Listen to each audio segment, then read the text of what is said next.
Everything we need is in this room. We are The Commanders.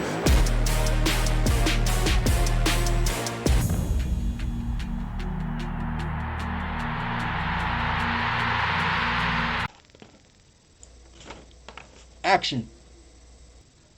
What's going on, YouTube? What's going on out there, Team Hollywood? It's your boy, Hollywood Sports. What's good, everybody? What's good? If you are new to my channel, thank you for clicking on my video and welcome to the Washington Commanders Report. Guys, let's talk about the NFL Draft. Let's talk about what we're going to do for the NFL Draft. But before we get into that, guys, I don't know if you guys heard or not, but the Washington Commanders it basically says the Commanders will not exercise Chase Young's 5th-year option for 2024. And when I first heard that, I was like, man, that's not good news. But I think what they're doing, guys, the NFL is always going to take the position of a business first before who we like, what we would like. It's always going to be business first. So what I'm thinking that they're going to do, they really don't know about Chase Young yet, guys. With that injury, is he going to come back healthy? Is he going to come back confident? Is he going to trust that knee, that ACL? Is he going to trust that he's healthy? It depends on what kind of year he has before they leap out front and say, you know what, let's just go out and give him the 5th-year option. Let's just do it. They don't want to do that. They're going to say, Chase is going to have to earn this money. Okay, obviously if they don't accept the 5th-year option, he goes into free agency, okay, after this year. So he's going to have a year basically to show the Commanders what he's about. Is he that true second pick in the 1st round from Ohio State? Is he that dominant guy? Can he be that TJ Watt type of guy? Can he be that sack type of guy? Can he be that dominant guy they drafted? And I think that's what they're going to do. Now, if he turns out to dominate, do great, what the Chase Young we know he can be, I think they're going to go ahead and give him the money because he'll be a free agent. They'll go ahead and sign him. And knowing Chase Young, it doesn't matter. If they pay him enough money, he will stay with Washington. And I'm pretty sure you would think a lot of people would throw the money at Chase Young, but hey, they may have questions about that knee also. He might have lost some fans or some people that maybe wanted him in the beginning.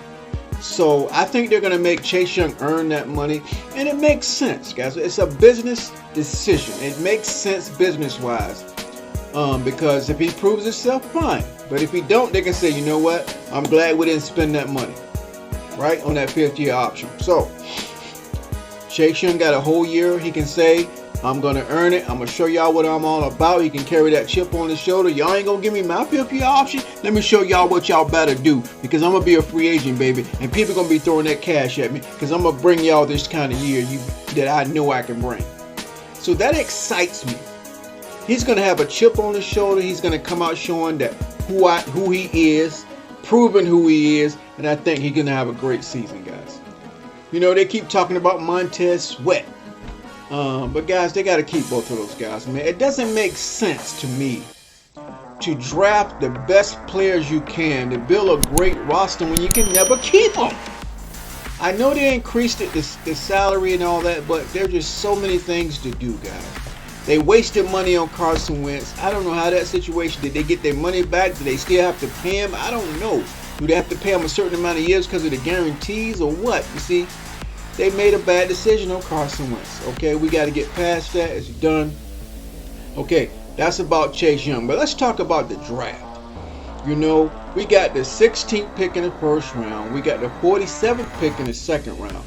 And we got the 97th pick in the 3rd round. Anything past that, guys, is a toss-up. Okay, we can find a diamond in the rough, but we got to look at the 1st, 2nd, and 3rd round picks. In my opinion, we need to take the best cornerback available at the 16th pick. I don't care what's on the board, what's off the board. We got to get a cornerback, the best available corner, because there's a lot out there in this draft. We need to find a legitimate cornerback. You know why I'm making cornerback the first priority? It's because when Benjamin St. Jude got hurt last year, we fell off. That defense fell off when we lost him covering that other edge, covering that other corner on the right side. We lost. The defense could not cover from that, guys. Okay? So, and we lost Cole Holcomb in the middle. So the defense fell off. We have got to find a lockdown corner, and there's a few in this draft. I think if we grab them at 16, we can get a real bona fide, guaranteed cornerback starter, a lockdown starter on that right side if we get cornerback. That's what I would like to do at the 16 pick, okay? The next priority I would like to pick is an offensive tackle, a dominant offensive tackle, okay? Leno, he's a good guy, but he had a lot of mismatches on that left side as our weak side tackle. Our strong side tackle, our blind side tackle. Okay, on that left side, we need to get an offensive tackle. Take the best available for that second pick, that 42nd pick, 47. There's going to be plenty of them out there. Plenty of them. We should get an offensive tackle. My third priority is a middle linebacker. Okay, maybe we can get a nice solid middle linebacker. I would even take that middle linebacker at the second pick also versus the offensive tackle, because we brought a lot of offensive guys in from free agency, but I'm talking about dominant, guaranteed first time starter as a rookie.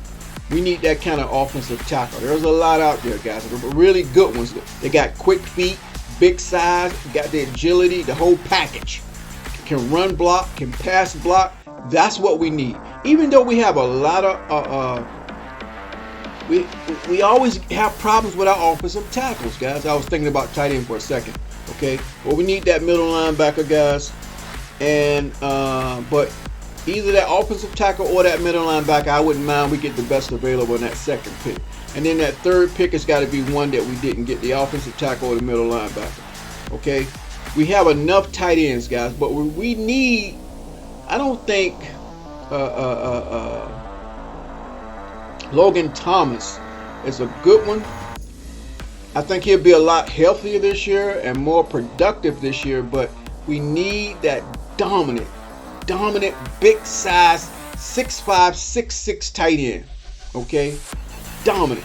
But I guess that could wait because we do have a lot of tight ends on the roster. Some young talent on the good young talent on the roster. So maybe we can push that back.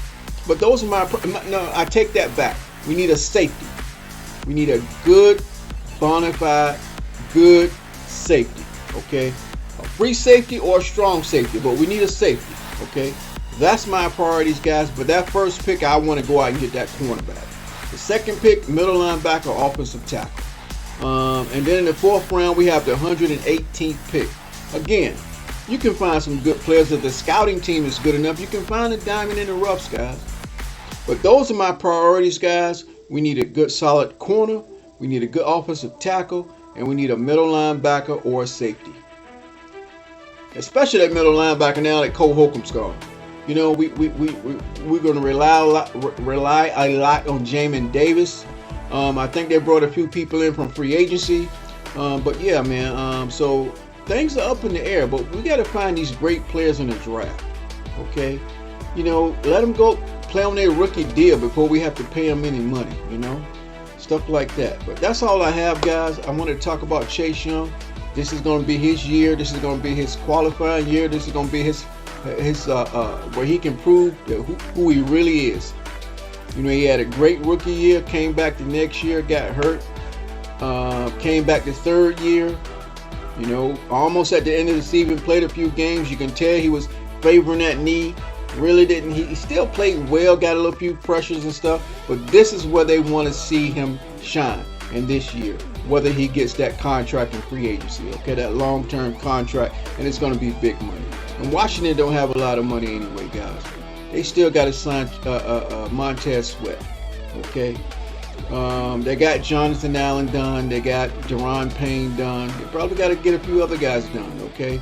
I think Sam Howell will be a bona fide starter. He's proved it in preseason. He proved it against Dallas in that last game. He's an NFL starter, guys. You know, people say, well, that's preseason. Oh, yeah. Okay, then they say, it was at the NFC. But Dallas, man, was playing their best, guys. Dallas gave their best. and he performed well. So I think Sam Howell will win that first quarterback position, and I think he's a quarterback we've been looking over all this time, and he's going to be the man. All right, guys, I'm Hollywood Sports. Thank you for tuning in to the Washington Commanders Report. And hopefully, guys, football is starting to start up, and this channel is going to get back hot again. All right? Thanks for watching. I'm Hollywood Sports, and I see you on my next video.